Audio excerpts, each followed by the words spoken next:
Martinez Diner sat on the corner of Pine and 3rd in Ironwood, Montana, population 32,000, when people bothered to count. Tuesday night meant the graveyard shift for truckers rolling through, meant the smell of coffee that had been brewing since dawn, meant Rosa Martinez wiping down the same counters her husband Roberto had installed before his heart gave out 2 years back. 9:47 on a September evening when the fabric tore. Not a rip, a tear. The kind that echoes in a quiet room full of people pretending not to notice. White cotton laundered 300 times until it was soft as prayer, split from collar to sternum in one violent motion. Devin Blackwood's hand, 6'4", of entitled rage wrapped in leather and death's head MC patches, had grabbed and pulled without ceremony, without hesitation, without the slightest concern that 10 sets of eyes were watching. Rosa stood behind the counter, exposed from neck to waist, the white lace of her bra stark against skin, weathered by 16-hour days and 2 decades of hard living before she'd ever set foot in Montana. Her face didn't crumble, didn't beg. Something else flickered there, something cold and surgical, before she blinked it away and reached for the dish rag to cover herself. The diner had gone library silent, forks suspended over half-eaten pie, coffee cups frozen midway to mouths. 10 Death's Head members spread throughout the booths, laughing like hyenas at a kill, their cuts displaying that skull logo in red thread that everyone in 3 counties had learned to fear. In the kitchen doorway, 8-year-old Lily Martinez clutched her father's pocket watch, the one that still ticked even though Roberto's heart didn't anymore, and watched her mother's humiliation with eyes too old for 2nd grade. She'd been sketching the Tuesday regulars in her notebook, the trucker, with the lazy eye, the waitress from the hospital who always ordered decaf, the older man in the corner booth with the gray beard and the different patch on his vest. Now her pencil had stopped moving because the world had stopped making sense. Devin's voice carried the particular cruelty of someone who'd never been told no and meant to keep it that way. $1,000 a month. That's the going rate for protection in this town. Rosa's hands trembled as she held the dish rag against her chest.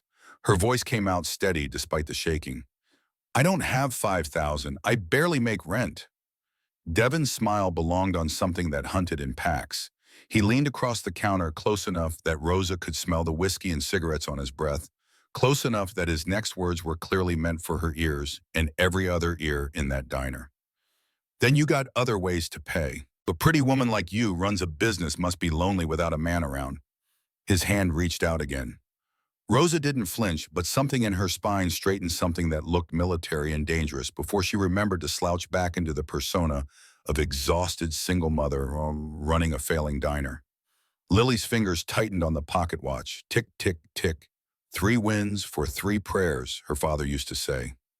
1 for courage, 1 for wisdom, 1 for the strength to do what needed doing even when your hands shook and your heart hammered and every instinct screamed to run. The man in the corner booth hadn't moved yet, but his knuckles had gone white around his coffee mug. Jack Morrison, 62 years old, former 82nd Airborne, current president of Iron Brotherhood Motorcycle Club, had stopped at Martinez Diner because his prosthetic left leg was aching after 200 miles and he needed coffee before the last stretch home. Should have kept riding. Should have minded his own business. Should have learned by now that trouble had a way of finding you whether you went looking or not. But he'd seen the little girl in the kitchen doorway. 8 years old, brown curls, wide eyes that noticed everything. Same age his daughter Lily had been when his wife died. Same age she'd stayed frozen in his memory while the real Lily grew up lonely and angry and eventually dead in a bathroom with a needle in her arm and no father around to save her. Devin was still talking, voice raised now, so everyone could hear the terms of Rosa's new arrangement. Free meals for my boys, every Tuesday and Friday, and you smile while you serve us. You make us feel welcome. You do that, maybe we don't have to discuss your little girl there. What's her name? Lily, pretty name. Would be a shame if something happened to her walking home from Lincoln Elementary. 3rd graders are so vulnerable, you know, so many dangers in the world. The knife came out from under the counter so fast 3 Death's Head members half stood from their booths. 8 inches of chef's steel, the kind Rosa used to debone chicken in 12 seconds flat, held in a grip that didn't belong to any restaurant worker Jack had ever seen. Professional, combat ready, the way Spec Ops held blades in rooms where shooting was too loud and silence mattered more than mercy. Rosa's voice dropped to something that made the temperature fall 5 degrees. Touch my daughter, and they won't find enough of you to fill a coffee can. Devin's eyes widened, not with fear yet, but with recognition. He'd seen that look before in men who killed for cartels and soldiers, who'd seen things they couldn't talk about, in people who understood exactly how much damage a sharp blade could do in skilled hands. The fuck are you? Jack stood. The metallic click of his prosthetic leg hitting linoleum cut through Devin's sentence. 6 feet of weathered combat veteran with gray hair, pulled back in a ponytail, wearing a leather vest that said Iron Brotherhood MC across the back and President Rocker beneath it, moving with the deliberate calm of someone who'd been outnumbered before and survived it. Leave now. Devin turned reassessed, one old man with a limp versus 10 Death's Head members who hadn't hit 40 yet. The math was simple. The outcome was obvious. What's your problem, Grandpa? This isn't your business. Jack reached up to touch the pink ribbon pinned to his vest, the one his daughter had worn in her hair every day until she didn't wear anything anymore except a toe tag in the county morgue. The fabric had faded over 12 years, but he swore he could still smell strawberry shampoo if he tried hard enough. I'm making it my business. You threaten a woman. You threaten a child. That makes it everybody's business. Devin laughed and his boys laughed with him, that pack mentality where courage multiplied when you ran with wolves. You're alone, old man. I count 10 of us. Can you count that high? Jack pulled out his phone, hit speed dial, put it on speaker. The voice that answered had the depth of a mine shaft and the warmth of a furnace. Prez. Tiny, I need the chapter. Martinez Diner on Pine and 3rd Ironwood. A pause, but only for a heartbeat. How many? All of them. Another pause longer this time, while Tommy Rodriguez, 6'7", 290 pounds, a former Force Recon Marine they called Tiny, because irony was still alive, calculated distances and fuel stops and how fast he could rally 200 brothers on a Tuesday night. 40 minutes out. Jack hung up, looked at Devin, smiled without humor. 200 brothers, 40 minutes. You want to wait around or you want to leave while you still can? Devin's face cycled through calculations. Bluff or real, risk or retreat. Pride versus survival. He settled on the wrong answer. You're full of shit.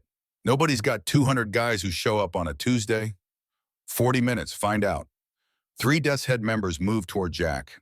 The nearest one was maybe 30, all tattoos and bad decisions, telegraphing his right hook from New Mexico.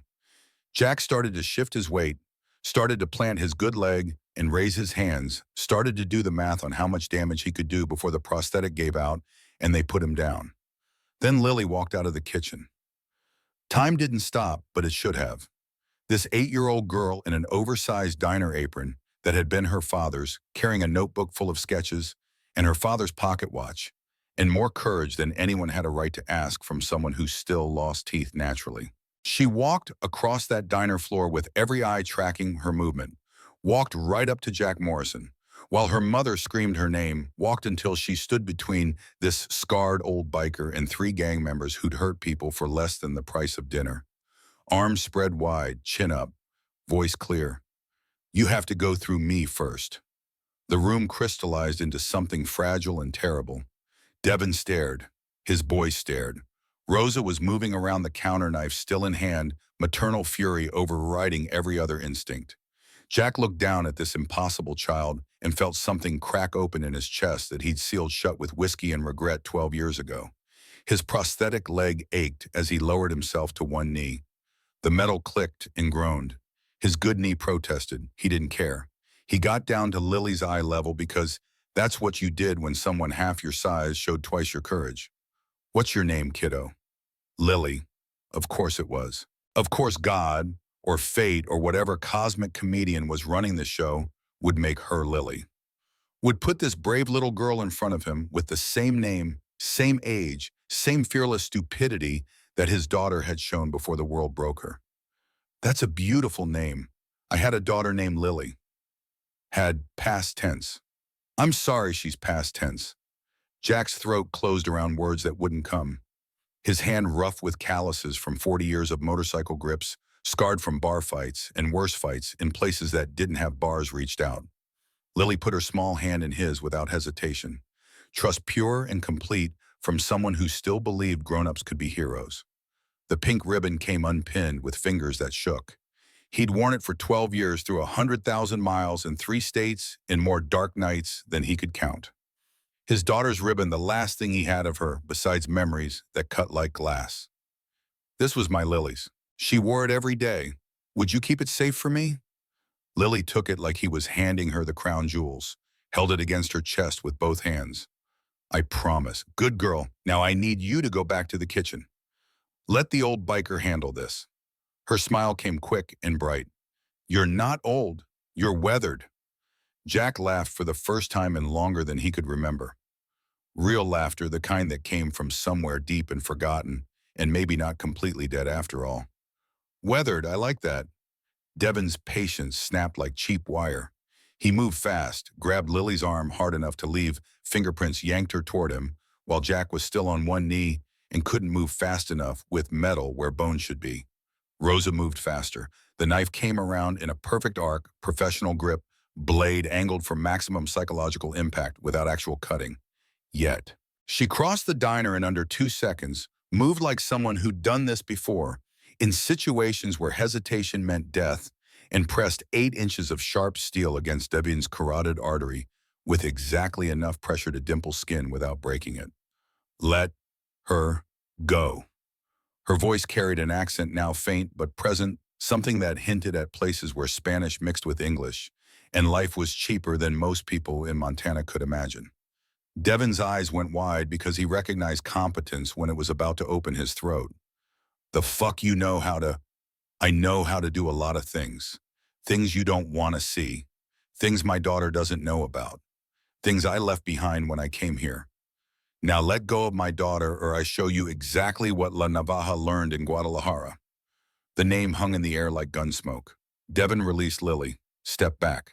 His boys had guns half drawn, but nobody wanted to be the first to fire in a diner full of witnesses where the local sheriff might actually care about dead bodies. Devin backed toward the door, the hands raised in false surrender. You just made a real big mistake, lady. Both of you, we'll be back. With friends, more than 200. He kicked the door open and his gang filed out, engines starting up outside with that particular Harley rumble that was supposed to sound tough and mostly just sounded loud. Through the window, their taillights disappeared down Pine Street toward wherever Death's Head MC licked their wounds and planned revenge. The diner stayed frozen. Rosa lowered the knife but didn't put it down.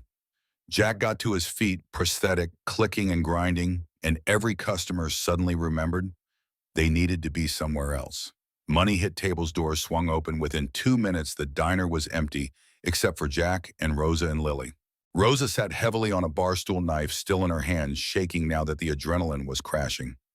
Lily ran to her mother, wrapped small arms around her waist, and Rosa held her daughter with her free hand, while the knife dangled from the other like she'd forgotten it was there. Jack stayed standing because sitting felt like letting his guard down, and every instinct said the night wasn't over. You know how to use that blade. Not a question. Rosa looked at the knife, at her daughter, at Jack, calculations running behind her eyes about what to tell, what to hide, what this stranger with the kind eyes and the dead daughter deserved to know. I used to, long time ago. Military. Something like that. The lie was smooth, but Jack had heard enough lies in his life to recognize the shape of them. Not his business. Not yet. Maybe not ever. He was just a man who'd stopped for coffee and found himself neck-deep in something that smelled like cartel and tasted like blood. Rosa stood, walked to the kitchen, came back with hot chocolate that she made the way her husband Roberto had taught her. Mexican hot chocolate, real cinnamon, just a touch of cayenne for courage. She handed it to Lily, whose hands steadied around the warm mug. Lily looked up at Jack, eyes still too old for 8 years of living. Thank you for protecting my mom. You protected me first, Lily. That took real courage. Dad said courage is just love with armor on. Something in Jack's chest finished cracking open. He looked at this little girl with her dead father's wisdom and her mother's steel spine and thought about second chances, about redemption, about whether a man who'd failed his own daughter could maybe earn forgiveness by protecting someone else's. Your dad was a smart man. He was past tense, too. I'm sorry. Lily inhaled the steam from her hot chocolate.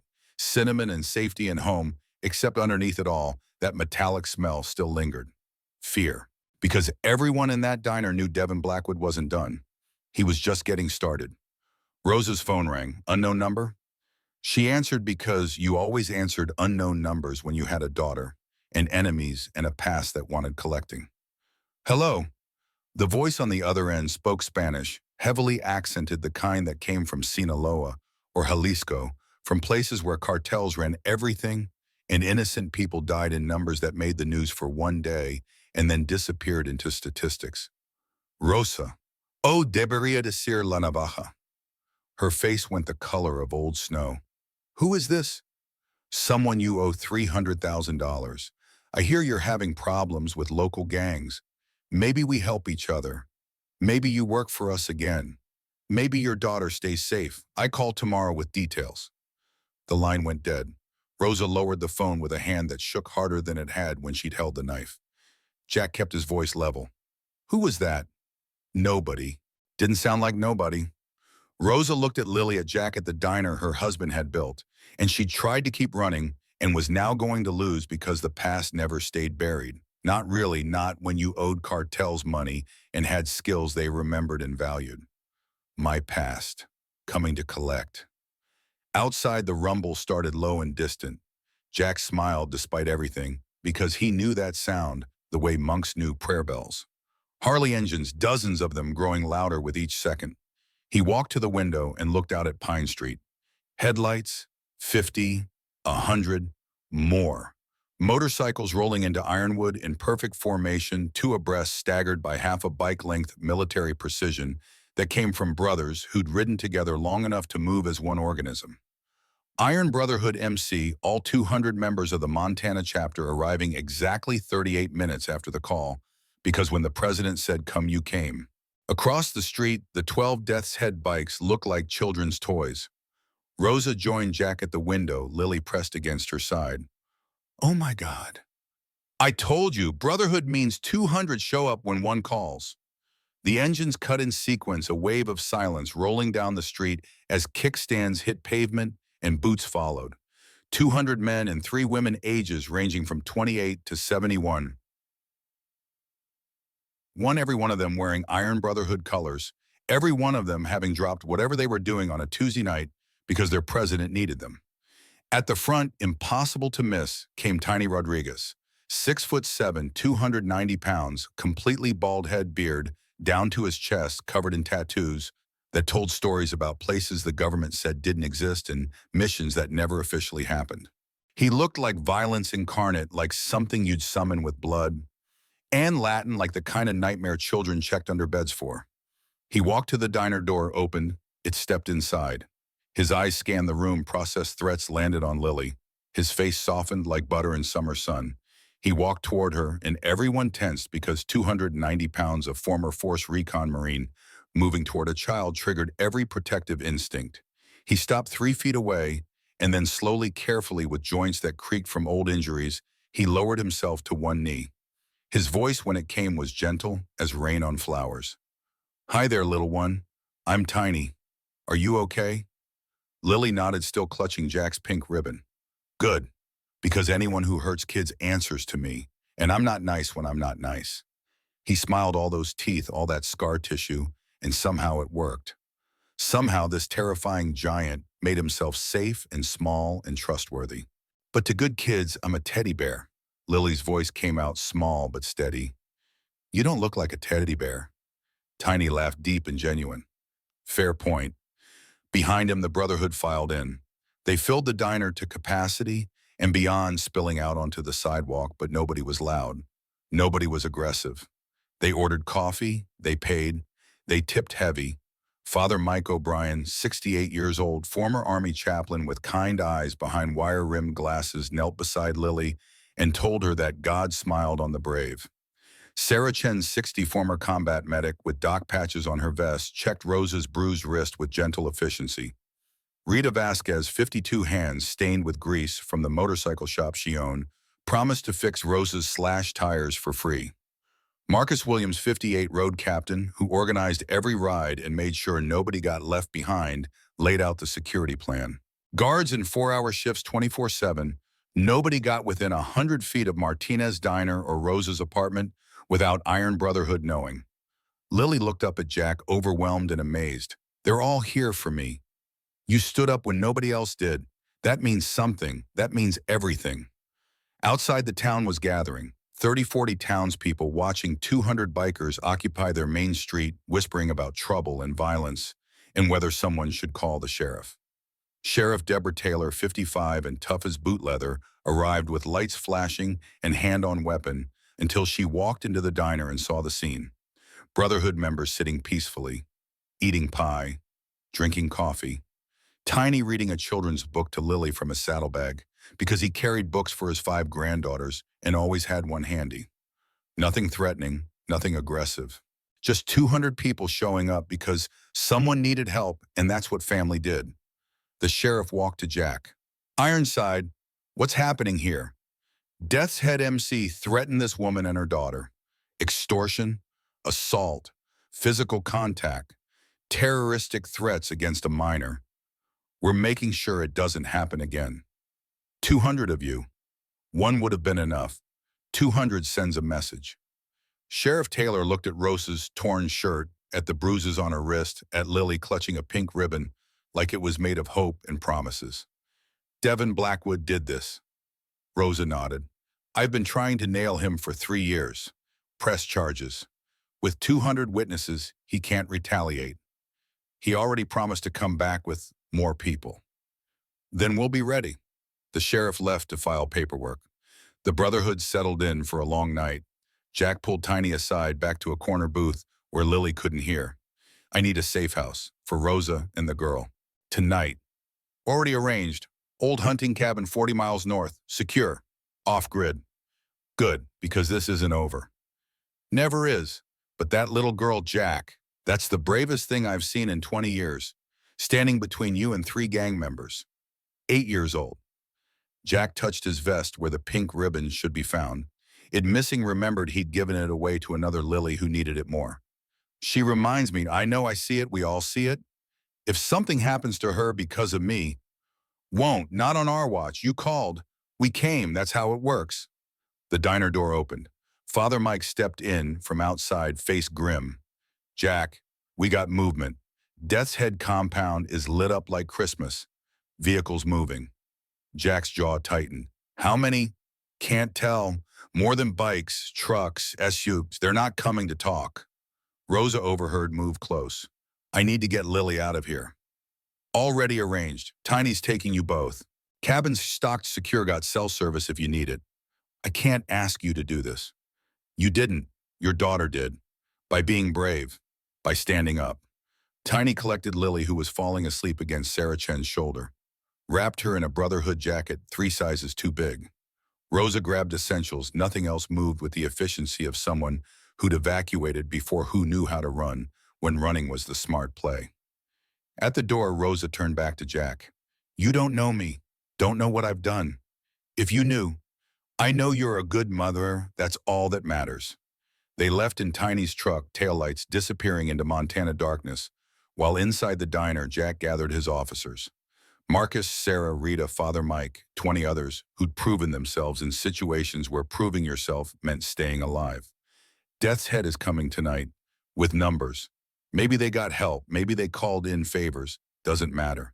We hold this diner because that's what we told that little girl we'd do. Questions. Marcus raised a hand. What if they come heavy? What if it's not just bikes and bats? Then we respond proportionally. We're not murderers. We're protectors. Big difference. But if they bring guns, we don't die politely. Clear. Agreement rippled through the assembled brothers. They'd all been in situations before, different wars, different enemies, same basic truth. You protected your own. You held your ground. You did what needed doing and lived with it after. Jack's phone rang. Unknown number. He answered. The voice spoke English with a heavy accent, Mexican or further South cartel trained in how to make threats sound casual. Hola, Senor Biker. You protect Rosa Martinez. I do. Let me give advice. Don't. Rosa isn't who you think. Ask her about Guadalajara 2009.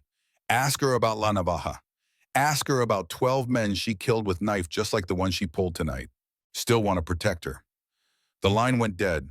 Jack stared at his phone at Marcus, at the assembled Brotherhood who dropped everything to help a woman and child they'd never met because that's what the patch on their vest meant. Marcus spoke carefully. What did they say? That our bartender used to be an enforcer for Mexican cartels, that she killed 12 people, that we're protecting a killer. Silence spread like spilled oil. Father Mike broke it first. We've all got past lives, all got things we've done. Question isn't what Rosa was. Question is what she is now. And right now, she's a mother protecting her daughter. That's enough for me. Murmurs of agreement. These men and women knew about redemption, about second chances, about the difference between who you were and who you chose to become. Half of them had records. Quarter had done time. All of them had learned that the past didn't have to be a prison if you worked hard enough to build something different. Jack looked at his brothers, at the family he'd found after his blood family fell apart and made a decision. Then we hold. Rosa's past is her business. Our business is keeping her daughter safe. That's what we promised. That's what we do. Outside engines rumbled in the distance. More than 12. More than 20. Death's head was coming back, and they weren't coming alone. 48 hours until Devon's cartel debt came due, and he needed money fast, needed Martinez Diner for money laundering or protection, rackets, or whatever desperate math he was running. Jack checked his weapon, a .45 he'd carried since Iraq, clean and loaded, and hopefully staying holstered. Around him, 200 brothers prepared for whatever was coming down Pine Street on a Tuesday night in September when one little girl's courage had sparked something that might end in blood. The watch in Lily's pocket 40 miles away in a secure cabin kept ticking. 3 wins for 3 prayers. 1 for courage. 1 for wisdom. 1 for the strength to do what needed doing even when everything was falling apart. Tick, tick, tick. The hunting cabin sat 40 miles north where Montana stopped pretending to be civilized and admitted it was wilderness with delusions of habitation. Tiny's truck had made the drive in 37 minutes, headlights cutting through pine darkness, while Rosa held Lily against her chest and tried not to think about the phone call, about $300,000 she didn't have, about names she hadn't heard in 15 years coming back like curses with long memories. Lily slept wrapped in a Brotherhood jacket that swallowed her whole Jack's pink ribbon, clutched in one small fist. The watch in her pocket had stopped ticking somewhere around mile marker 23, the spring finally giving up after 2 years of Lily whining it 3 times every morning, the way Roberto had taught her. Time stopping felt appropriate. Everything that mattered had already happened in that diner, and what came next would either fix it or finish it. The cabin had 2 rooms, a wood stove, and gun safes that Tiny unlocked with combinations he'd memorized for emergencies exactly like this one. He pulled out 2 shotguns, a rifle ammunition, in quantities that suggested the Brotherhood took preparedness seriously. Rosa watched him work, cataloging exit routes, sight lines, defensive positions. Old habits. The kind that kept you breathing when breathing wasn't guaranteed. Tiny caught her looking, understood what he was seeing. You've done this before. The watching, the calculating. She didn't deny it, no point.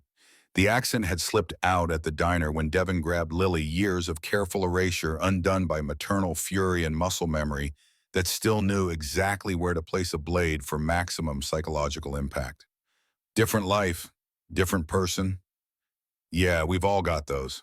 He showed her the panic button wired to the security system, the CB radio tuned to Brotherhood frequency, the landline that bypassed cell towers because sometimes old technology was the most reliable. Tiny had 5 granddaughters between ages 4 and 10, knew exactly what needed protecting and how thoroughly to protect it. You need anything you call, doesn't matter what time, doesn't matter what kind of trouble. We come. Why, you don't know us? Tiny's face scarred and weathered and somehow gentle despite everything softened further. That little girl stood between Jack and 3 gang members. 8 years old, and she chose courage over safety. That earns protection. That earns everything. He left as dawn started threatening the horizon, truck engine fading into distance until only silence remained. Rosa locked the door, checked the windows, positioned furniture to create barriers and sight lines, moved with efficiency that came from places Lily had never heard about, and Rosa prayed she never would. Lily woke as sunlight filtered through pine branches, confused about location until memory assembled itself. The diner, the torn shirt, the scary man who hurt Mom, the even scarier man who'd knelt and given her his daughter's ribbon. Where are we? Rosa sat on the bed, smooth hair from Lily's face. Somewhere safe. Friends are helping us. The bikers. The bikers. Lily wound the watch 3 times before remembering it had stopped. She shook it, held it to her ear, heard nothing but her own breath and her mother's heartbeat. It's broken. We'll fix it. Can you fix everything? The question hung there with weight that 8-year-olds shouldn't be able to generate. Rosa pulled Lily close, breathed in her daughter's scent of strawberry shampoo and innocence that wouldn't last much longer. Not after last night, not after seeing her mother hold a knife like she'd been born, knowing where arteries ran. I'm going to try on. Back in Ironwood, Martina's diner had transformed into a fortified position that would have made military planners nod with approval. Marcus Williams had 40 years of tactical experience spread across 3 wars and 7 conflicts that never made the news, and he'd used all of it to turn a small-town restaurant into something that could withstand assault without becoming a killing ground. Brotherhood members rotated through 4-hour shifts, fresh and alert, covering approaches from Pine Street, in the alley monitoring traffic patterns, license plates, faces. Rita Vasquez had jury-rigged cameras from old smartphones feeding to a central monitor behind the counter, where Jack could watch 6 angles simultaneously. Father Mike O'Brien brewed coffee strong enough to strip paint and prayed in Latin over each pot, because faith and caffeine both had their place in siege preparation. Sarah Chen organized medical supplies in the kitchen, trauma kits and tourniquets and plasma expanders, hoping they'd stay sealed, but knowing hope was just optimism wearing body armor. Dawn brought townspeople, curious at first, then concerned, then divided into camps that formed along predictable fault lines. The diner had been family-owned for 30 years. Roberto Martinez had sponsored Little League teams and donated to the volunteer fire department.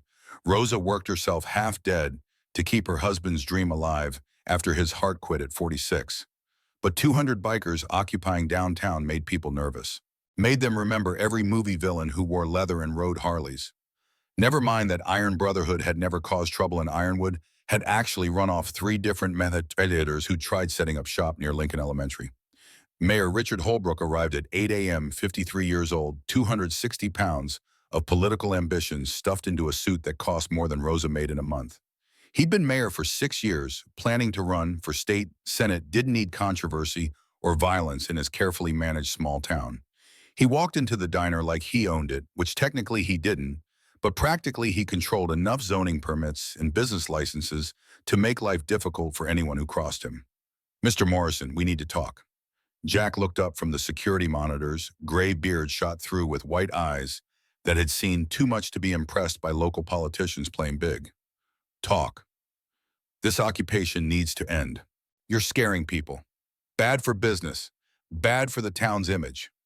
Death's Head MC terrorized Rosa Martinez, extorted her, assaulted her, threatened her 8-year-old daughter. Where were you then? Mayor Holbrook's face reddened the way politicians' faces did when confronted with actual problems versus photo opportunities. I wasn't aware of the situation. You're aware now, so either help us or get out of the way. You can't just take over a business district. Watch us. The mayor left muttering about lawyers and permits and consequences, empty threats from someone who'd never had to choose between protecting the innocent and following rules written by people who'd never faced real danger. Sheriff Taylor returned mid-morning with paperwork, incident reports, arrest warrants being processed for Devin Blackwood and 6 of his Death's Head officers.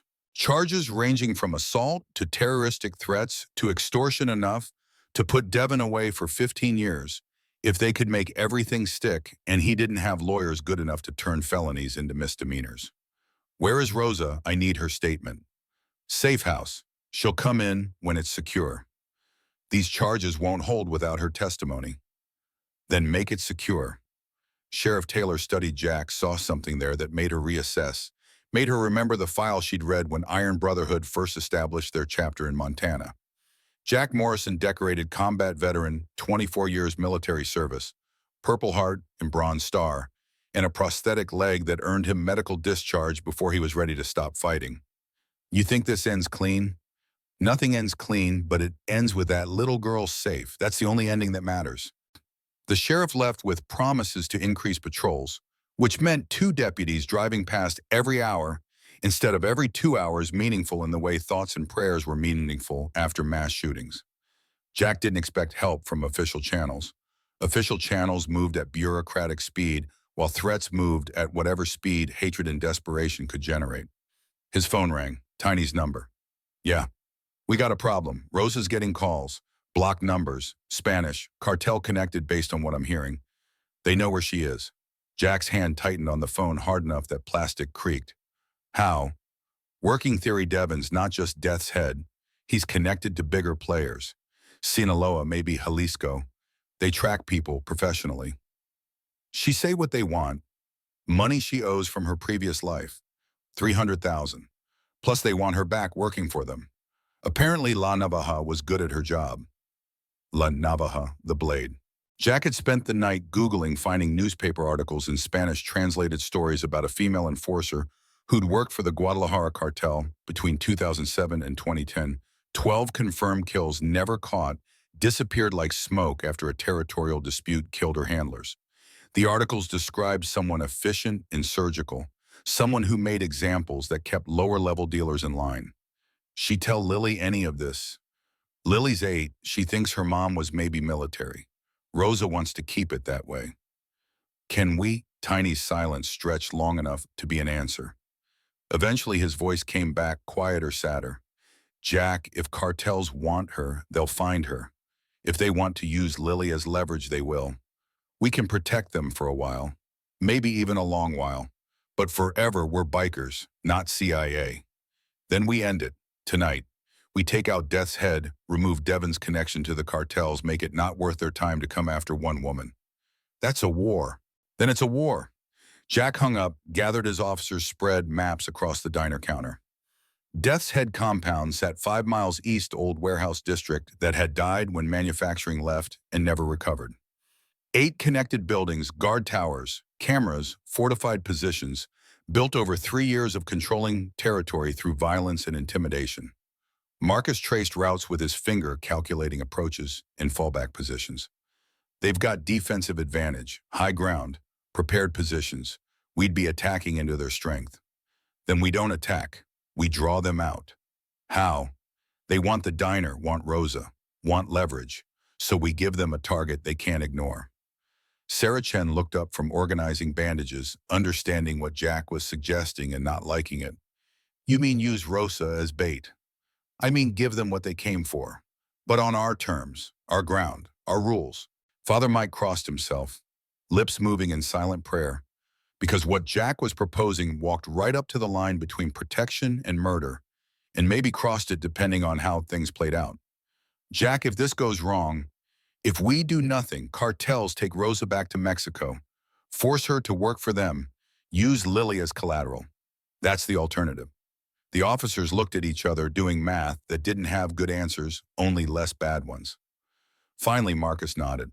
Okay, but we do it smart.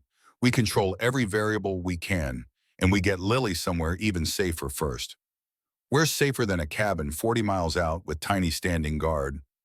My sister's place, North Dakota, 300 miles, no connection to any of this. She's got kids, knows how to handle them, won't ask questions I can't answer. Jack made the call. Tiny would drive Rosa and Lily north while Marcus organized the Brotherhood for what was coming. They had maybe 24 hours before Devon's cartel deadline hit, before desperation made him do something stupid that got people killed. The phone rang again. Unknown number. Jack put it on speaker. Devon's voice came through, rough with exhaustion, and something that might have been fear if you listened close enough. Morrison, we need to talk. Talk. Not on the phone, face to face, just you and me, neutral ground. Why would I do that? Because I'm in over my head, because the people I owe are worse than me, because that little girl doesn't deserve what's coming if this doesn't end. Jack looked at his officers, saw skepticism mixed with curiosity. Traps were possible, probable even, but desperation had its own signature, and Devon's voice carried it like plague. Where old grain elevator, Highway 47, 1 hour, you come alone, I come alone. We talk like human beings. And if it's an ambush, then you kill me and my problems are over anyway. 1 hour. The line died. Marcus was already shaking his head. It's a trap. Has to be. Probably, but what if it's not? What if Devin actually wants out? Then he's still responsible for assaulting Rosa, terrorizing Lily. You don't get redemption just by asking for it. Father Mike spoke quietly, a voice carrying weight that came from 30 years of hearing confessions and granting absolution to men who'd done terrible things and wanted to be better. Actually, that's exactly how redemption works. You ask, you're genuine, you put in the work. Grace isn't earned, it's given. Jack checked his 45, made sure the safety worked, made sure the Brotherhood knew where he was going and when to come looking if he didn't come back. The grain elevator had been abandoned since the 90s, perfect for meetings or murders, depending on intention. He rode alone, Road King purring between his legs, prosthetic leg aching from yesterday's stress and not enough sleep. The elevator rose against gray sky like a tombstone for agriculture that used to matter before corporate farms bought everything and family operations died slow deaths from debt and drought. Devin's street glide was already there, parked at the base exhaust, still ticking from recent heat. Devin himself sat on the loading dock, no jacket, no weapons visible, looking smaller and more human than he had in the diner surrounded by his gang. Jack parked dismounted, kept his hand near his weapon, but not on it. Showing up was trust. Staying alive was wisdom. The two didn't always overlap. You came. Said I would. Devin lit a cigarette with shaking hands, took a long drag, let smoke carry away words he was trying to find. I fucked up. Fucked up bad. Yeah. The people I owe, they don't negotiate. Don't do payment plans. You pay or you die, and they make it hurt first. Then pay them. With what I don't have, $500,000, Death's Head barely breaks even. We're small time. Local. We shake down businesses for protection, money that barely covers our own expenses. Jack sat on the dock, keeping distance, but close enough to talk without shouting. Close enough to see Devin's face, the fear there, the exhaustion, the recognition that all his intimidation and violence hadn't actually made him powerful, just isolated. Why'd you go after Rosa? Devin's laugh came bitter and broken. Because she reminded me of my mother, because I hate myself and take it out on people who can't fight back. Because my father taught me that strength means dominating the weak, and I was too stupid to question it. Your father, the story spilled out like confession, like poison being drained from an infected wound. Richard Blackwood, restaurant empire owner, wealthy and cruel, who'd built his fortune by underpaying immigrants and abusing service workers and teaching his son that people fell into two categories: masters and servants. Devin's mother had been a maid in affair, a mistake that Richard acknowledged only by making sure Devin understood he was lesser, not quite legitimate, not quite worthy. He used to take me to his restaurants, make me watch him humiliate the staff, servers, bussers, kitchen workers, people who just wanted to feed their families. He'd find reasons to dock their pay, threaten, deportation, grope the women. Called it maintaining authority. Devin's cigarette burned down to the filter. He lit another from the first hand still shaking. I became exactly like him. Exactly what I hated. And last night when that little girl stood up to me, when she showed more courage than I've ever had, I realized I'm not even a good villain. I'm just pathetic. Jack's prosthetic leg throbbed. His back ached. His daughter's ghost sat on his shoulder, whispering that some people couldn't be saved, that some damage was permanent, that Devin Blackwood had terrorized an 8-year-old girl and didn't deserve forgiveness. But Father Mike's voice was there too, talking about grace, about redemption, about how the difference between monsters and men was the choice to change even when changing seemed impossible. What do you want from me? Help. I'll testify against Death's Head, give you every operation, every connection, every crime. I'll take whatever prison time comes. But I need protection from the cartels. Need witness protection or sanctuary or something. That's a lot to ask from someone whose mother you assaulted 12 hours ago. I know it's insane. But that girl, Lily, she looked at me like I was a monster, and I finally saw what I'd become.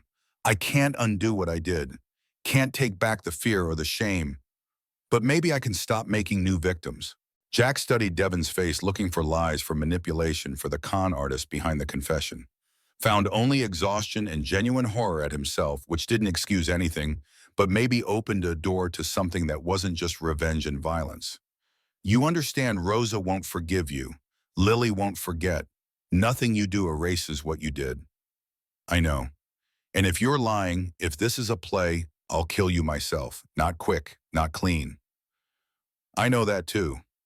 Jack's phone buzzed. Text from Tiny Package delivered safely. They're in North Dakota. Lily asking about you. Relief loosened something in Jack's chest. Lily was safe. 300 miles from whatever happened next.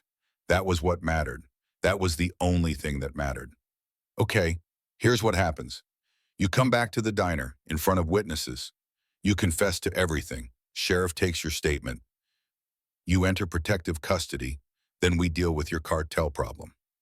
They'll kill me. Maybe. Or maybe we convince them you're not worth the trouble. Depends on how connected you really are.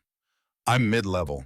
Important enough to owe money, but not important enough to hunt down if I disappear correctly. Then we make you disappear correctly. They rode back separately, Devin in front where Jack could see him, Highway 47 empty enough that an ambush would be obvious. The diner came into view with Brotherhood members covering every angle, weapons ready, but not visible, prepared for whatever Devin's confession might trigger. Rosa's phone rang at the cabin, or what used to be the cabin, before Tiny drove them 300 miles northeast.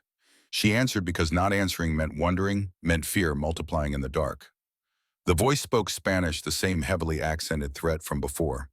Rosa, time to come home. I don't have your money. You have skills. You work for us again. 2 years, your debt is cleared. I have a daughter. We know, Lily, 8 years old. Lincoln Elementary, very brave girl from what we hear. She'll be safe, in Mexico, with you, while you work. Rosa's hand went white around the phone. Lily was in North Dakota, safe hidden, but cartels had resources and time and patience. They'd found her once. They'd find her again. What if I say no? Then we take Lily anyway, but you don't get to see her. Ever. Your choice. You have 24 hours. The line died.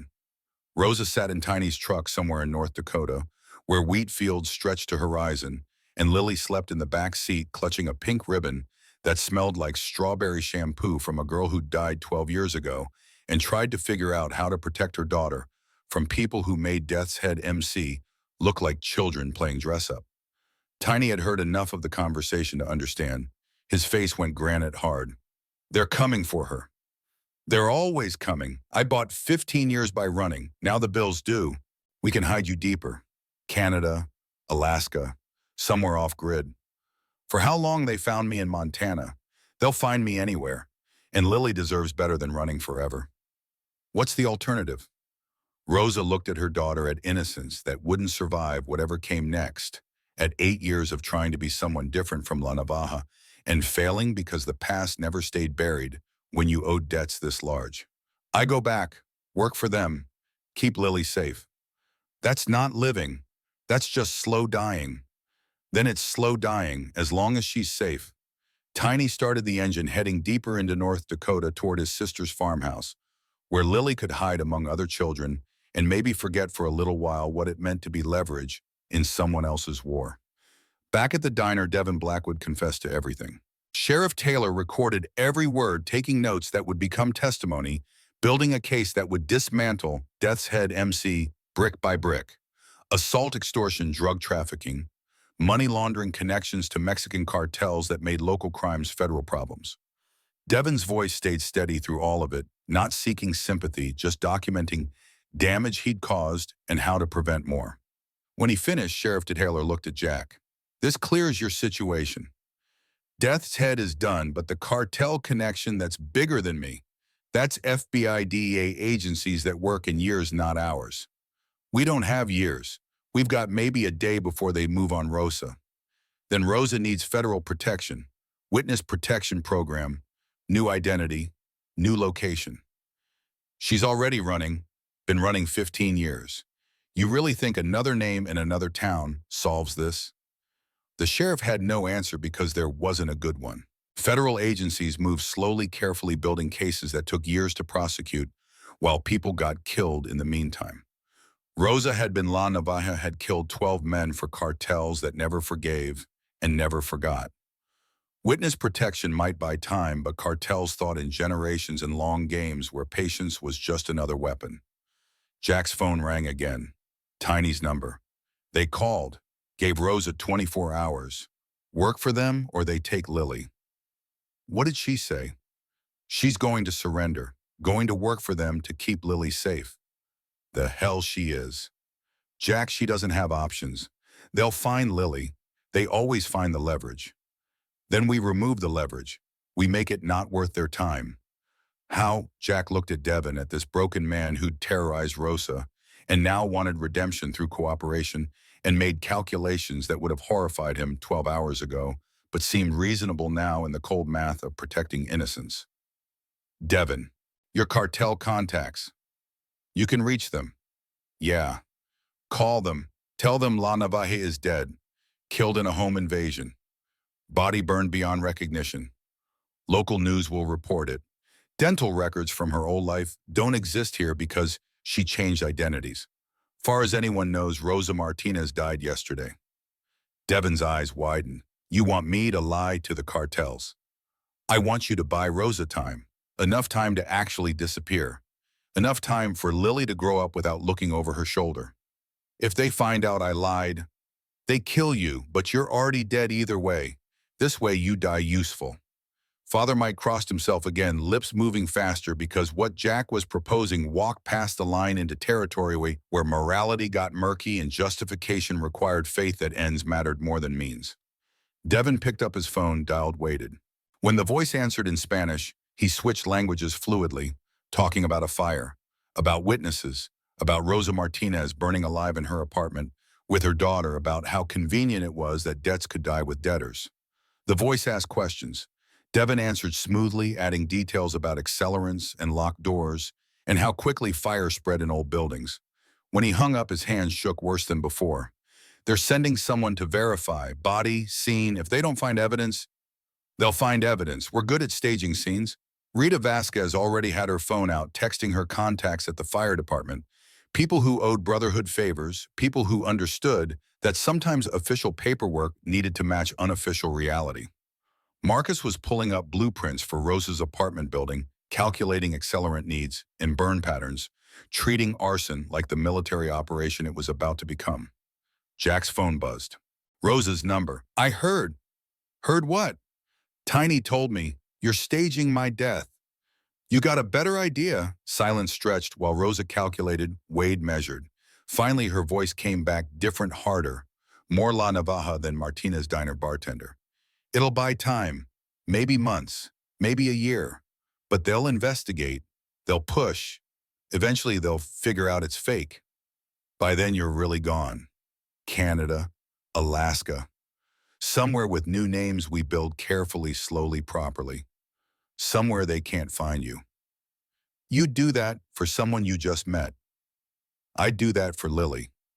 For that brave kid who stood between me and 3 gang members and taught me something about courage I'd forgotten. She likes you, thinks you're a hero. I'm not, but maybe I can pretend well enough that she keeps thinking it.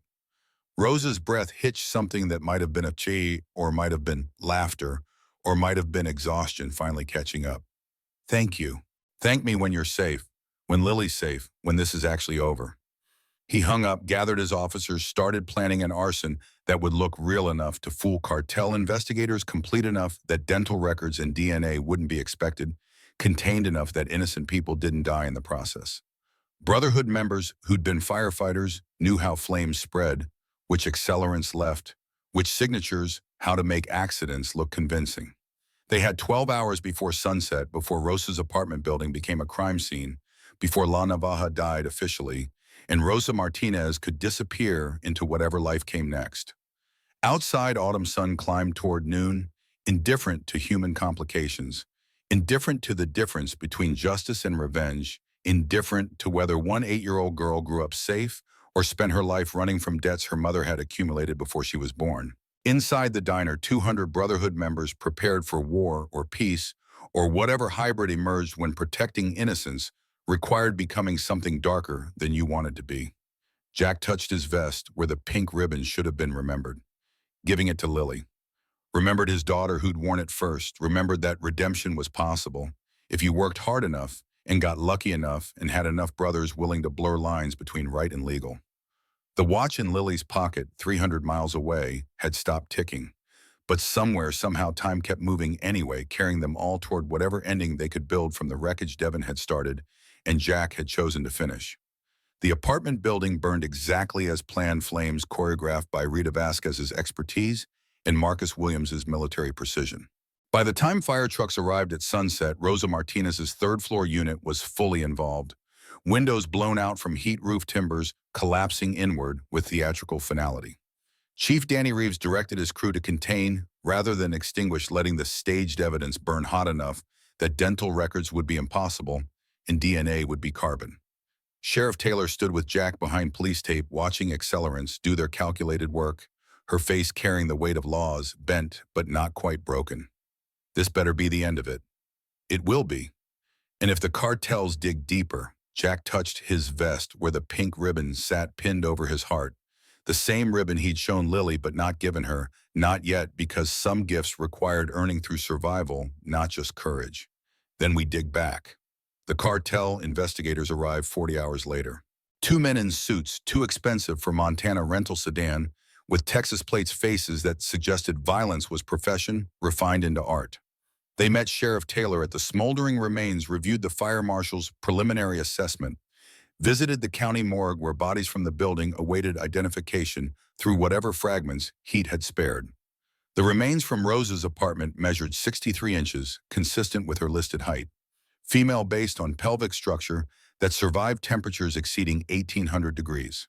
Approximate age range 35 to 50, based on bone density and dental degradation, that made specific identification impossible when records from Guadalajara conveniently didn't exist in Montana databases. The investigators spoke Spanish to each other, rapid assessments about whether pursuing this particular debt justified the expense when the debtor was ash, and the money was never really recoverable anyway. After 2 days, they filed reports closed. The case informed their superiors that La Navaja had died in accidental fire, along with her daughter, tragic but operationally convenient. They flew back to Texas on a Thursday. By Friday afternoon, Jack's phone was ringing with a number that showed Sinaloa area code and carried the weight of cartels that thought in decades and forgave nothing. Senor Morrison. The voice spoke English with heavy accent, cultured and dangerous, belonging to someone who ordered deaths between sips of expensive tequila. Who's this El Patron? The man Rosa Martinez owed $300,000. The man who just discovered your fire marshal's report contains inconsistencies. Jack's hand tightened on the phone. Around him in the Brotherhood clubhouse, 50 members went silent, reading threat in their president's posture. What inconsistencies? Thermal imaging from a news helicopter that covered the fire shows two figures escaping from Rosa's apartment 7 minutes before ignition. One adult, one child, both alive. The line went quiet while that information settled like fallout. Jack had accounted for witnesses for fire investigation for forensics, hadn't accounted for news helicopters with thermal cameras recording footage that local stations archived but didn't analyze. Technology is wonderful, no. We can see through walls now. See through lies. See that La Navaja and her daughter are very much alive. What do you want? The same thing I've always wanted, my money, or Rosa's services. She was very good at her job. 12 men all killed efficiently. That kind of skill has value. She's done with that life. El Patron's laugh carried the warmth of a morgue freezer. Nobody is done with this life. You retire when we permit it. Rosa did not have permission. Rosa ran. That requires correction. You come after her, you come after 200 of us. I'm counting on that. You see, I have 40 Sicarios en route to North Dakota as we speak. Your Brotherhood mobilizes slowly. We fly fast. My men will reach Rosa's location in 3 hours. You might reach it in 5. Mathematics is cruel that way. The line died. Jack stared at his phone while his mind ran calculations that all came up short. 300 miles to Beth's farmhouse. Even riding hard, even with state police clearing intersections, Brotherhood needed 4 hours minimum. El Patron Sicarios had helicopters and money and no concern for speed limits or human life. Tiny burst through the clubhouse door, phone in hand, face carved from pure fury. They found us, got a call from Beth.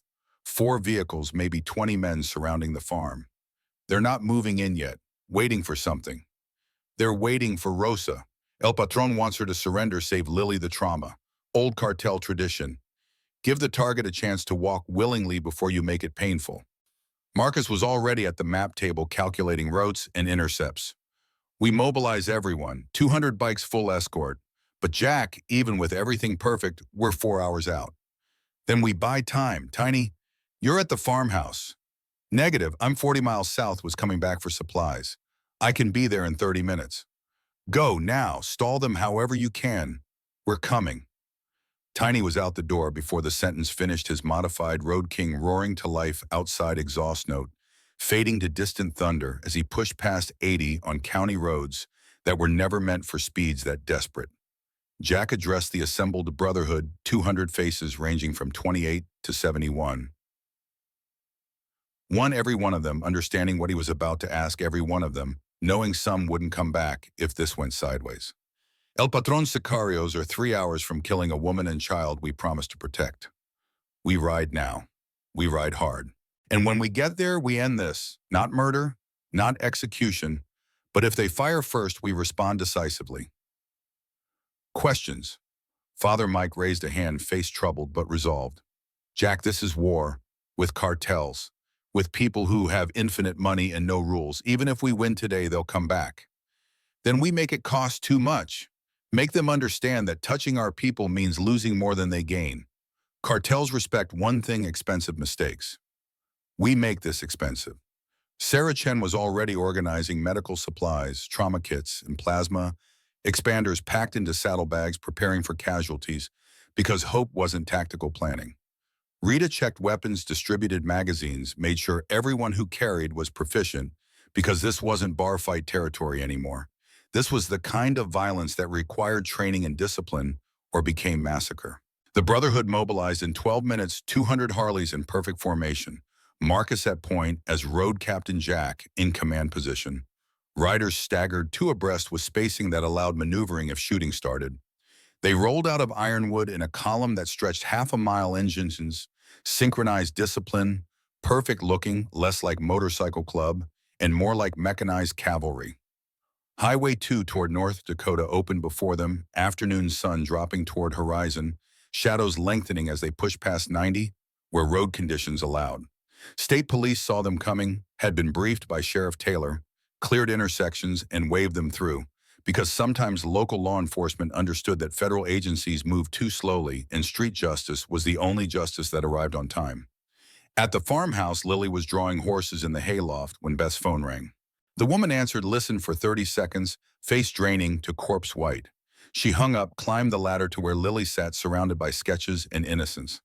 Lily, honey, we need to go inside, right now. But I'm not finished. Now, Lily. The tone carried enough urgency that Lily closed her notebook, climbed down, followed Beth toward the house. Through the barn door, she could see vehicles approaching on the long driveway, 4 black SUVs moving at casual speed because they weren't worried about resistance, just collecting property that belonged to their employer. Beth locked the farmhouse door, herded her 4 children and Lily into the basement, grabbed the shotgun from the gun safe her husband had installed after wolves took 2 calves last spring. Not enough gun for 20 Sicarios, but enough to make a statement about how hard they'd have to work for this. Her husband Tom was in town, buying feed, wouldn't be back for an hour. Beth was alone with 5 children and a 12 gauge against people who killed children as routinely as she baked bread. The SUVs parked in a semicircle, engines idling, tinted windows revealing nothing. For 10 minutes, nobody moved. Tactical patience that was more terrifying than immediate violence, because it meant these were professionals who understood that fear multiplied in waiting. Then the vehicles cut engines simultaneously. Doors opened.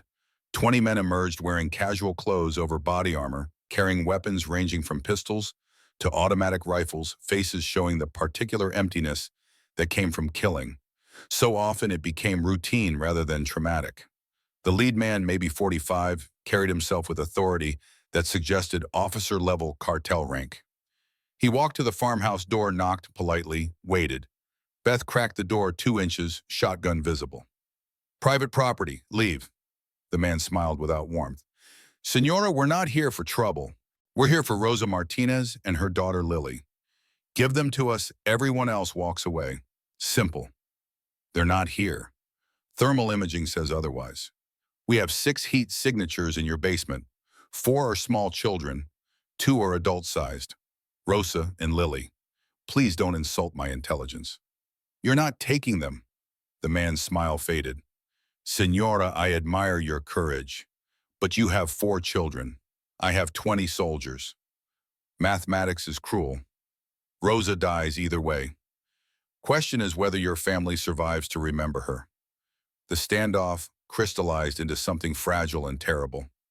Beth knew shotguns held 6 rounds maximum, knew 20 men with automatic weapons could reduce the farmhouse to splinters if they chose, knew her children were downstairs listening to every word and understanding that mom was negotiating for their lives. Thunder rolled from the south, low and growing engine noise that was wrong for tractors and wrong for cars and exactly right for one thing only.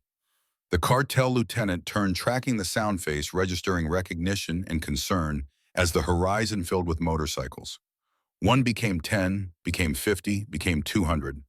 Iron Brotherhood in full formation, arriving 4 hours early by riding speeds that violated physics and laws simultaneously. They spread across the wheat field in perfect line, engines cutting in synchronized silence, 200 kickstands hitting dirt like military rifle drill. The cartel lieutenant made rapid calculations. 20 sicarios, good but not overwhelming. 200 bikers, military veterans defending home territory. Helicopters were 30 minutes out with reinforcements, but 30 minutes was eternity when mathematics turned hostile. Jack dismounted, prosthetic leg, protesting the speed and violence of the ride, walked forward to neutral ground between formations. The cartel lieutenant met him halfway, both men armed but not drawing both, understanding that what happened next determined whether this ended in conversation or slaughter. "You're El Patron's man." "See, and you're the biker who thinks he can protect La Navaja." "Not thinks, will." The lieutenant studied Jack's face, cataloging scars and gray hair and eyes that had seen enough combat to recognize when bluffing stopped and commitment began. "We want Rosa Martinez. She owes our organization $300,000. She killed for us, then left without permission. This is business, not personal. She has a daughter, 8 years old. You want to conduct business, fine, but the girl is innocent." "The girl is leverage, standard operating procedure." Jack's hand moved toward his weapon, stopped just short, staying in the zone where intention was visible, but action wasn't yet committed. "New procedure. You leave now. Or 200 of us make El Patron's Mexico operation too expensive to maintain." Threats from bikers. "Promise we have contacts, federal agencies, media. We give them everything about El Patron's networks, names, dates, locations. Rosa documented everything before she ran. She was smart that way. Information is insurance." The lieutenant's face shifted, running new calculations. If La Navaja had kept records, if those records reached federal prosecutors, the damage would cascade through organizations that relied on secrecy and corruption. Killing her wouldn't bury evidence if it was already distributed to lawyers with instructions to release upon her death. "You're saying Rosa has insurance?" "I'm saying hurting her costs more than letting her go. Simple economics." From the farmhouse, a door opened. Rosa emerged, holding Lily's hand, both of them protected by Beth, who still carried the shotgun with the kind of determination that suggested farm wives were tougher than sicarios expected. Rosa walked to the neutral ground, met Jack and the lieutenant with her daughter beside her. "Ernesto, been a long time." The lieutenant Ernesto nodded recognition. "La Navaja. El Patron sends his regards." "And his threats, I'm sure. You know how this works. You left without permission, took organizational knowledge. That requires correction." Rosa knelt to Lily's level, touched her daughter's face with hands that remembered killing, but chose protecting instead. "Baby, go back inside with Beth." "No, Mom."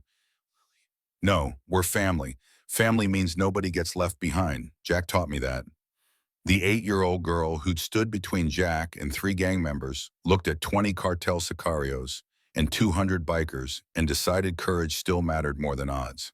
She stepped forward, small and fragile and impossibly brave. My mom doesn't owe you anything. She worked for you before, that's done. She's different now. She makes cinnamon coffee and fixes cars and helps people. That's who she is. Not La Navaja, Rosa Martinez. Ernesto looked at this child lecturing him about debt and identity, found himself remarkably unsure how to respond. His orders were clear: retrieve Rosa or kill her. No orders covered philosophical discussions with 8-year-olds about redemption and changed identity. El Patron's voice crackled over Ernesto's radio broadcast loud enough that everyone heard. Ernesto, status. We have Rosa and her daughter, but there's complication. 200 Iron Brotherhood MC. They're offering Rosa's organizational records to federal agencies if we proceed. Silence stretched while El Patron processed variables. Finally, his voice returned colder and more measured. Put Rosa on. Ernesto handed the radio to Rosa. She took it, squared her shoulders, became La Navaja for one final negotiation. Patron, Rosa, you cost me money, cost me soldiers, cost me face. This cannot stand. I know. So here's my offer. I give you everything I documented. Every operation, every official you corrupted, every route, every safe house. Complete organizational intelligence. In exchange, you burn it, destroy it, make it disappear. Because if you don't, and if anything happens to me or my daughter, that information goes to DEA, FBI, and every news organization that'll publish. Your operation doesn't survive that exposure. You're blackmailing me. I'm offering you survival. Take it or watch your empire burn. The silence lasted 30 seconds. Somewhere in Sinaloa, El Patron was calculating costs and benefits, weighing pride against practicality, deciding whether Rosa Martinez was worth the risk when he had 100 other operations generating profit. You have the information here. Jack pulled a USB drive from his vest pocket, held it up where Ernesto could see. The drive contained everything Rosa had compiled during her years as La Navaja insurance she'd kept in case this exact moment arrived. Your choice, Patron. Take the drive, walk away, or start a war you might not win. El Patron's voice came back final and cold. Ernesto, take the drive. Verify contents. If genuine, withdraw. The debt is forgiven. La Navaja is dead. Rosa Martinez never existed. We are done. Ernesto took the drive, examined it, nodded to his men. They retreated to their vehicles in perfect order, engines starting SUVs rolling back down the long driveway toward highway in Texas and cartels that understood when battles cost more than victories were worth. Rosa collapsed to her knees, shaking from adrenaline crash and relief, and understanding that the past 15 years of running had just ended in a wheat field in North Dakota surrounded by 200 bikers she'd known for less than a week. Lily wrapped arms around her mother's neck, small and fierce and victorious in the way only children could be when they'd helped save their parents through courage adults no longer believed possible. Jack knelt beside them, prosthetic leg protesting, not caring, offering his rough, scarred hand to Rosa, who took it and let herself be helped upright. You kept records the whole time. That's why you were confident. That's why I survived. Information is power when you have nothing else. Smart. Desperate. There's a difference. The Brotherhood maintained formation until the SUVs disappeared from sight, ensuring the cartel retreated rather than regrouped. Only when Marcus confirmed via radio that the vehicles had crossed back into Montana did Jack order stand down. 200 bikers erupted in celebration engines, revving whoops and hollers that echoed across wheat fields that had never heard victory celebrations quite like this. Beth emerged with her 4 children, overwhelmed and grateful, and already planning how to explain this to her husband, who'd missed the most exciting hour of their marriage. Father Mike approached Rosa, face kind and troubled. You traded information for freedom. That information will destroy people. It'll destroy criminals, people who hurt others for profit. I can live with that. So can I. God forgives many things. Protecting children is always justified. As sunset painted sky in oranges and purples, Rosa sat with Lily in the hayloft where this had all started, looking at drawings her daughter had made during the week they had been hiding. Pictures of Jack, of Tiny, of Brotherhood members who'd become family through crisis rather than blood. Mom, are we really free now? Really free? Can we go home? Rosa thought about Martinez Diner, about the apartment that had burned, about Ironwood, where everyone now thought she was dead. Thought about Vancouver, where witness protection had offered new identity and safety. Thought about this farmhouse where Beth had stood against 20 sicarios with a shotgun and maternal fury. I think we make a new home, somewhere no one knows La Navaja, somewhere we can just be Rosa and Lily Martinez. Would that be okay? As long as you're there, home is where you are. Rosa pulled Lily close, breathed in strawberry shampoo and innocence that had survived everything cartels could threaten, and let herself believe that redemption was real. If you fought hard enough and got lucky enough and had 200 brothers willing to show up when mathematics turned cruel. Jack stood outside the barn, watching sunset turn wheat fields to gold, touching the pink ribbon still pinned over his heart. Someday when Lily was older, when she'd earned it through years, not just days, he'd give her the ribbon properly, make the transfer ceremony he'd imagined when he first met her. But not today. Today she'd earned something more important than ribbons. She'd earned freedom. His phone rang. Sheriff Taylor. It's done, really done. Really done. El Patron accepted the information trade. Rosa's free, saying, Lily's safe, the debt is cleared. And the thumb drive, what's actually on it? Everything Rosa promised. Complete intelligence about El Patron's operations. We're sending copies to DEA through Father Mike's federal contacts. He might have forgiven the debt, but we didn't. We're burning his organization down from the inside. Sheriff Taylor's laugh came tired but satisfied. So you lied to cartels about destroying evidence. I negotiated. Never said we'd destroy it, just said he should. He made assumptions. Jack, if they figure it out, they'll figure it out in 6 months when federal raids start. By then, Rosa and Lily will be somewhere even we don't know. Clean break, new life, real freedom. You're a good man doing questionable things. Or a questionable man doing good things. Depends on the day. He hung up, watched Brotherhood members prepare for the long ride home, watched Tiny emerge from the barn with Lily on his shoulders, while she laughed and pointed at the sunset. Watched Rosa talk with Beth about maybe staying in North Dakota, maybe helping run the farm, maybe finding peace in wheat fields and wide skies instead of running forever. Father Mike approached, face carrying that particular expression priests got when witnessing miracles they couldn't quite explain through theology. You traded information to save them, then weaponized that same information to destroy El Patron. That's ruthless. That's necessary. Lily needed protecting. El Patron needed stopping. Same action accomplished both. The old me would have called that sin. The current me calls it justice. Strange how perspective changes. Not strange, natural. You learn that protecting innocence sometimes requires getting your hands dirty. Bible's full of that if you read closely. So is history, usually written by whoever survived.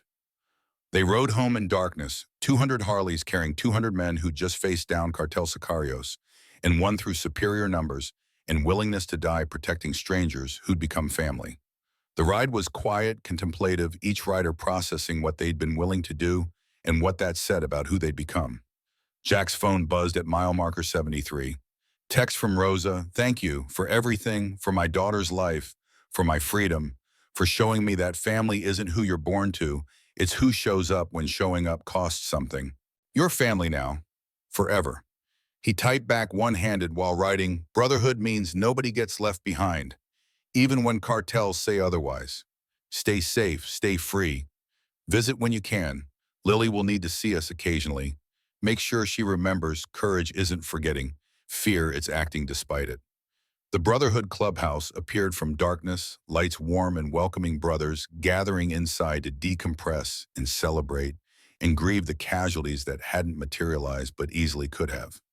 Jack Park dismounted, felt every one of his 67 years in joints that protested and muscles that ached, and a prosthetic leg that needed maintenance after riding harder than engineering specifications recommended. Inside, someone had started cooking massive pots of chili and cornbread that appeared when brothers needed feeding and fellowship. Tiny was telling the story already, embellishing details, making the 20 sicarios into 40, making the standoff more dramatic, making Lily's courage even more impossible. Jack listened, smiled, touched the pink ribbon still pinned over his heart. In 5 years, he'd give it to Lily Martinez properly. Make a ceremony of it. Explain that his daughter Lily would have wanted another Lily to carry it forward. Another brave girl who understood that courage was just love with armor on. But tonight, the ribbon stayed where it belonged over his heart, reminder of daughters lost and daughters saved, reminder that second chances existed if you worked hard enough and got lucky enough and had 200 brothers willing to ride 300 miles at illegal speeds because one phone call said family needed protection. The celebration continued past midnight, brothers gradually departing to homes and families, to lives that continued because violence had been avoided and threat had been neutralized. Jack stayed until the clubhouse emptied, cleaning up in that particular way combat veterans did when physical action helped process psychological trauma. Father Mike stayed too, washing dishes alongside his president, both men comfortable in silence until the chaplain spoke quietly. You think it's really over, that El Patron won't come back? I think federal raids will keep him busy for the next decade. I think Rosa's information is specific enough that prosecutors will build cases that put his lieutenants away for life. I think he'll have bigger problems than one woman who got away. And if you're wrong, then we'll be there. That's what family does. Shows up, stands up, fights back. They finished cleaning, locked the clubhouse, parted ways into Montana darkness that had witnessed this particular chapter close, while knowing that stories never truly ended, just rippled forward in waves that touched shores decades later. 5 years later, the invitation arrived on a Tuesday cream-colored card with elegant calligraphy announcing Lily Martinez's 8th grade graduation ceremony. Location, North Dakota Middle School. Date, June 15th. Special note at the bottom in Lily's handwriting, Jack, please come, I have something for you. Jack rode alone 300 miles toward wheat fields, and memories rode king, purring beneath him, prosthetic leg aching less these days after upgraded components and physical therapy. At 67, most men his age had stopped riding. Jack figured he'd stop when breathing stopped, not before. The school gymnasium was packed with parents and families, Beth's 4 children grown into teenagers. Lily standing among classmates wearing cap and gown, holding diploma and future. She'd grown tall, 13 now, losing childhood roundness while gaining angles and poise. Her eyes still held that particular light that separated truly good people from everyone else. After the ceremony, she found Jack in the crowd, hugged him with the unself-conscious affection teenagers rarely showed older men they'd known since childhood. You came. Promised I would. Mom wanted to be here, sent this. She handed him a letter, Rosa's handwriting, flowing across paper that smelled faintly of cinnamon and coffee. The letter explained that witness protection had worked, that her catering business in Vancouver was thriving, that she thought about Montana daily and dreamed about Ironwood nightly, that she'd be at Lily's high school graduation in 4 years, risk or no risk, because some moments required presence over safety. The letter ended, thank you for giving us 5 years of peace. Thank you for showing Lily what real men look like. Thank you for being the father she needed when hers was past tense. Your family, always. Jack folded the letter carefully, tucked it in his vest pocket next to the pink ribbon that had lived there for 17 years, first for one Lily, then for another. She wrote something for you, too. Lily handed him a notebook, the same one she'd been drawing in that first night at Martina's diner.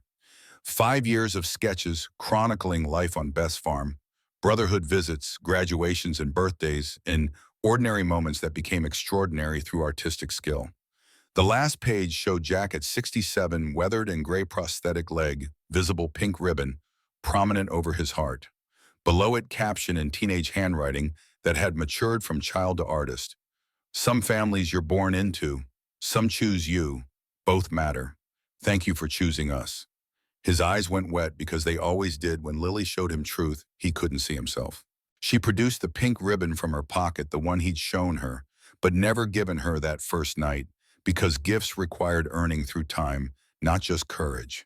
You said someday when I was older, you'd give me this properly. I'm older now, and I think I've earned it. Jack unpinned the ribbon from his vest, faded beyond recognition, now more memory than fabric. He held it between them both, touching it, connection, spanning 17 years and 2 Lily, and lessons about courage that never got old no matter how many times they were taught. My daughter Lily wore this every day until the day she died. She told me to keep it safe. I tried, failed her, failed myself. Then I met you, and you taught me that failure isn't permanent unless you stop trying, that second chances exist if you're brave enough to take them. He placed the ribbon in Lily's hand, closed her fingers around it. This is yours now, not because you need reminding about courage. You've got that figured out. But because some legacies should continue, some lessons should spread, some girls named Lily should know they're connected even when they've never met. Lily pinned the ribbon to her graduation gown over her heart, exactly where Jack had worn it for 17 years.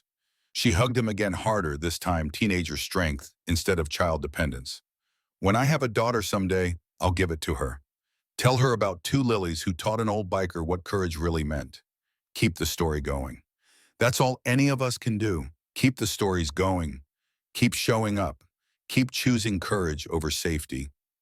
They stood in the gymnasium, surrounded by celebrating families, surrounded by evidence that normal life continued even after cartels and gangs and violence threatened to destroy it. Beth approached with her husband Tom, both older now, both grateful in ways that transcended language. Jack staying for dinner, we're having everyone over. Wouldn't miss it. The farmhouse filled with people and noise and food that appeared magically when Beth's friends contributed casseroles and pies and enough calories to feed armies. Brotherhood members who'd made the ride, Tiny Marcus, Sarah, Father Mike, mixed with civilians who'd heard the stories but never quite believed them until they met the actual bikers who'd faced down cartels. Lily showed her artwork to anyone who'd looked, portfolio of 5 years documenting life after trauma, beauty after violence, normalcy after chaos. One piece stopped Jack.